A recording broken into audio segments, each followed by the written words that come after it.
Good evening and welcome to day 18 of the 100 Days of Shakespeare. Great to have you back. If you've been following along, we've covered off quite a number of things, and tonight we're hitting up the follow-up to last night's discussion on metaphor with a little discussion on simile and the use of it in Shakespeare. So we're going to dive right in, but first, g'day, my name is Paul from Small Crown Productions.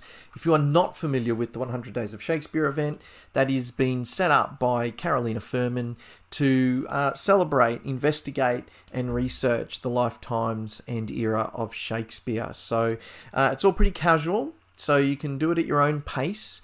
It's quite possible that you're finding this long after it's done, in which case then I encourage you to check out a lot of the other videos on my channel here, or head to the Facebook group that will be linked in the description below for the 100 Days of Shakespeare event Facebook group, which is where a number of resources are being shared by a few different people there. So the whole idea is just to celebrate and investigate Shakespeare over the course of 100 days at your own pace. So you can do as little or as much as you like, but the idea is just to really dig in and learn a little bit more about Shakespeare. So without any further ado, tonight we are looking at simile. So let's jump into that and make sure that that's going to work. Yep.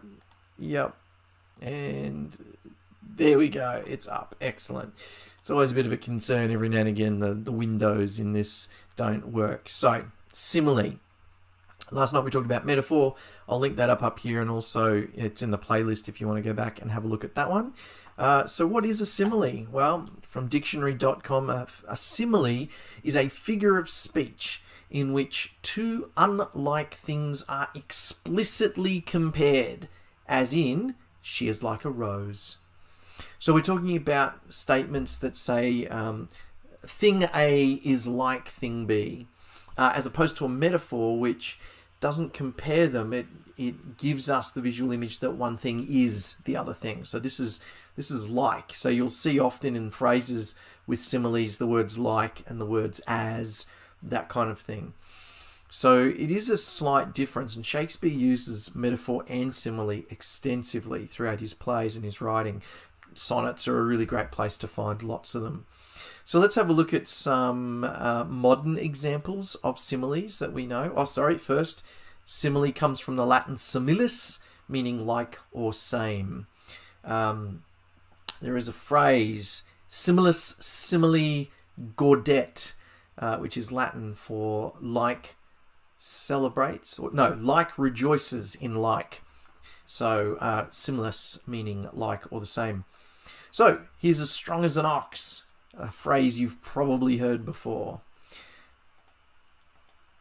Watching that show was like watching grass grow.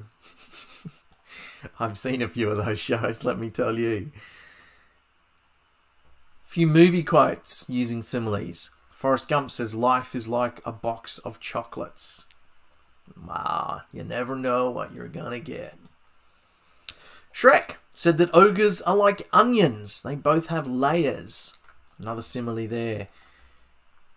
And of course, Elsa, singing Let It Go, says, the wind is swirling like this raging storm inside. Only with far more melody than I did. And so you get that sense of a simile being a comparison between two things, but we're saying that this thing is like this other thing, and we see it again in the sonnet, Sonnet 18, shall I compare thee to a summer's day? Thou art more lovely and more temperate. This idea that he uses metaphor and simile all the way through that sonnet. So that's another great reference to check out. But let's have a look at a couple of phrases that you're probably familiar with from Shakespeare's plays. Romeo says, oh, speak again, bright angel, for thou art as glorious to this night, being o'er my head as is a winged messenger of heaven. So, great simile there from Romeo. Iago, when he thinks that his wife has been unfaithful, he says, it doth like a poisonous mineral gnaw my inwards. Love that. Iago, one of my favourite characters. And Hamlet compares his uncle to his brother. My father's brother, but no more like my father than I to Hercules. This is actually a negative simile, and we actually see in one of the sonnets, Shakespeare uses negative simile really, really well. It's the sonnet that starts... Oh, I can't remember how it starts, but he's basically comparing, is my love is nothing like the rose or the songbird or something. I can't remember what it is. I should have grabbed that one as well. But that's actually a really great use of negative simile. I'll link up that sonnet in the description below for you, because it's a really great example of a different way to use simile that is not often done. So, and my final quote from a Shakespeare play tonight is Lady Macbeth, when she's chiding Macbeth for having not done the deed. She says, the sleeping and the dead are but as pictures. They're the same. They're like each other. So really bunch of ideas there around simile. So simile is this idea that something is like something else.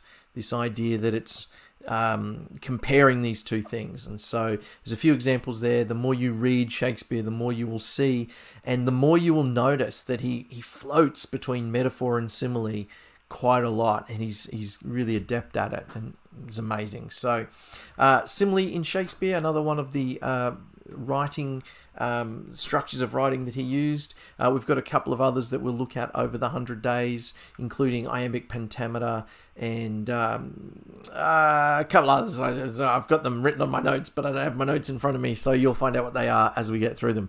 Anyway, thanks for joining me. It would be great if you gave this video a like. Subscribe to the channel if you haven't. That would be amazing. And of course, if you know someone that might get some value out of this, share it with them. Pass it forward, pay it forward, so we can keep helping each other out. That is, just dropped my pen. That is everything for tonight. Really quick look at simile. I'll see you tomorrow.